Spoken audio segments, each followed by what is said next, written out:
Isang bank manager ang nagtaka at nagduda sa isang lola dahil palagi ito nagwi-withdraw ng 3 milyon kada linggo. Tanong ng bank manager, "Lola, bakit po linggo-linggo kayo nagwi-withdraw ng pera? Ano ho bang trabaho nyo?" Sumagot yung lola, "Wala ho. Napalanunan ko lang ito sa pustahan." Di naniniwala ang bank manager. "Ano ho bang pustahan yan?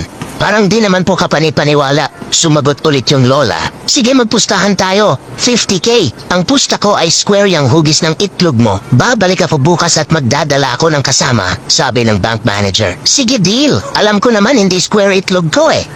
"Malalaman natin bukas," sagot ng matanda.